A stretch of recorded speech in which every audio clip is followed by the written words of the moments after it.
I want to just point out the article that was, or the column that was in the New York Times on the 13th. The title is, "Want to be happy? Join a union." And I thought that this was actually extraordinary, and I just want to start by quoting the research that was done by two academics, one of them from the University of Arkansas, which I thought is an evidence of the expansion of our movement. We find that labor union members are more satisfied with their lives than non-members.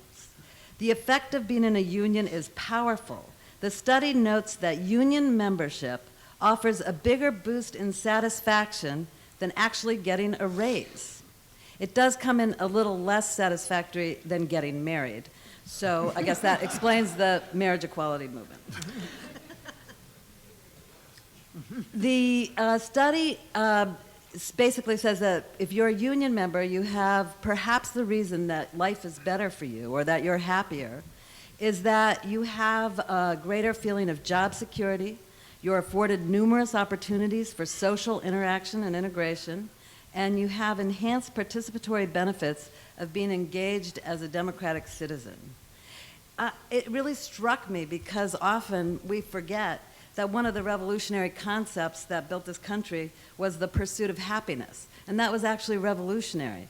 And so I've only had since the 13th to process this, but I'll be meeting with my organizing director, Phil Kugler here, and asking him how we're going to advance happiness in our next organizing campaign. Yay! Let's hear it for being happy. So last year, the AFT announced that our membership had grown to 1.6 million members from a scrappy small union in the early 1960s. This is sort of a remarkable achievement. And what underlies this consistent growth? Phil Kugler, who was given the role of moderating this panel because of the 5 unruly panelists up here. So just think of me as mini Phil Kugler this morning. Points out our success as being attributable to 3 factors. One is leadership support. This is built into the DNA of the way that our leaders think. Second, that the union consistently commits funds and other resources to organizing and growth strategies. And third, that there's a high amount of tolerance and, in fact, support for experimentation. And I'm going to give you a few examples. One is there was talk about minority unionism, and I want to describe our associate membership program, which I would secretly call associate membership on steroids. Obviously, under federal law, you know that unions have the right to bargain with an employer upon demonstration of sort of voluntary majority membership or voluntary majority support. And this notion that there's a voluntary minority that can play an active role in demanding from their boss better working conditions is alive and well in the AFT. In fact, it is so alive and well that associate membership has actually led us to become the largest union in the state of Texas. It has also allowed us to become the largest union in the state of West Virginia.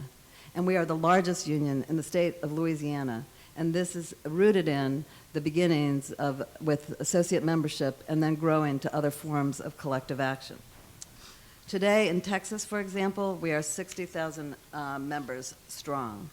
This opportunity to engage in a collective action, first of all, coming together with your colleagues, developing a group consciousness, and then moving an action program forward, has allowed workers to really experiment with different forms of organization and actually different forms of collective bargaining, albeit that we can't even call it that. For example, in the state of Texas, because obviously everything there is done backwards on occasion, especially when it comes to worker rights, it is actually illegal. It is in law that teachers are not allowed to bargain collectively. It is against the law for teachers to bargain collectively in Texas, and yet we have 60,000 members there who come together to be in a union. Now, what does this mean? It means workers are incredibly creative. So that's why you end up with agreements like meet and confer. You end up with agreements with school districts around proportional representation, meaning that you demonstrate how many members you have, and then you have the right based on that percentage to come to the table, representing that percentage, and come to an agreement with the employer. What does that mean? Usually, after a cacophony of proportional representation, you can get to exclusive representation, where one organization representing a majority of workers can demonstrate that majority and be the exclusive representative for purpose of consultations. But those are incredibly challenging fights. They build activism because they are actually on the frontiers of fighting collectively for a voice.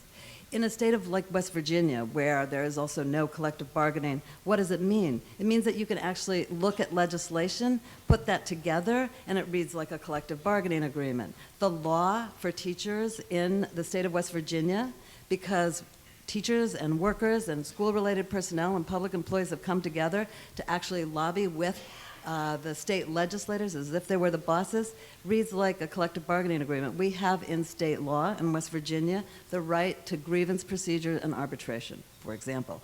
In Louisiana, in the tradition of Huey Long, the law basically reads, again, backed by workers, that if you are, it is legal for you to organize a union, and it is legal for the employer not to recognize that you have a union. And therefore, it's a total power equation.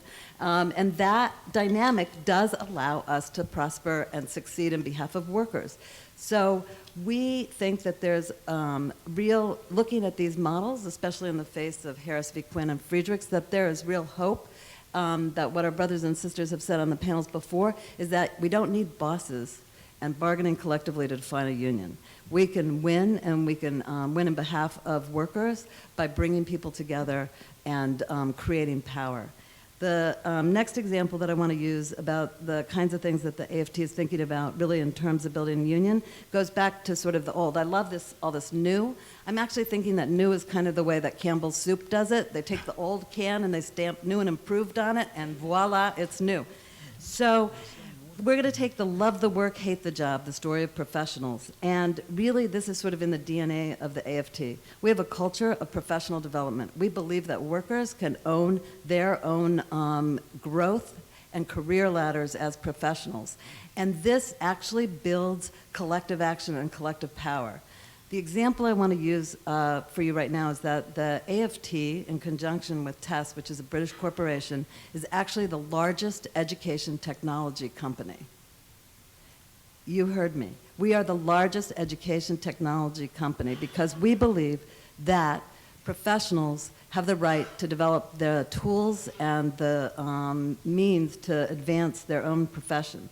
So what is this technology company? It's called Share My Lesson. And I urge all of you to take a look at it. It's by teachers and for teachers and of teachers. It is a chance for teachers to post their lesson plans and then to download lesson plans if they're looking for them, and to share their sort of collective wisdom with each other. So, for example, right now, we've been in, the Share My Lesson has been active for 2.5 years. We've had over 8 million downloads of lesson plans. And the wonderful thing, incredible thing about being a technology company is you've got a lot of data to work with. We have close to today 700,000 members, and we've got over 1 million things that have been posted by workers. This culture of professional development is leading this Share My Lesson. It also means that we put professional development in all of the work that we do. It leads to amazing sessions. For example, I invite you to attend one of our nurse conferences, where one of the professional development sessions, this is one of my particular favorites, is called Distinguishing Normal from Abnormal. Could probably use that in this room. Identifying potential mental health and personality disorder issues across the age spectrum. This is workers owning their own work and advancing their own profession. And finally, I just want to say one last thing. We also want to think about everybody else. And this is an incredibly important part of what's important to the AFT, and that is solidarity with all of you. The AFT would not exist if it hadn't been for the fact that industrial unions loaned their organizers when we finally had a chance to fight for collective bargaining in the public sector, and particularly with teachers. And we believe that we have to give back. It is not just an American Idol that we give back. We're going to give back as a labor movement. And so we are looking to get our pension funds. Teacher pension funds have committed $10 billion to invest in infrastructure work, to create jobs for building trades workers and industrial workers, and putting that money to work back in our economy and creating jobs in the private sector. That is an incredibly important part of our organizing and growth strategy. So coming together for change and investment. I've got 7 other examples here, but Phil handed me the yellow note saying that my time is up. So I just want to end with something, just a lesson learned. Change is what we do every day, and we change to adapt to circumstances. That's one of the reasons why Randy Weingarten has 42,000 followers on Twitter, because we adapt to the tools that are available to us and we develop new ones. And I just want to remind us that when the umbrella was invented in the 18th century, there were many people in Britain who believed that umbrellas, they actually argued that umbrellas, being able to have a cover in the rain, would actually undermine their national character. You can see how far they got with that. Let's not be afraid of change. Let's embrace it and let's grow with it. Thank you. Okay.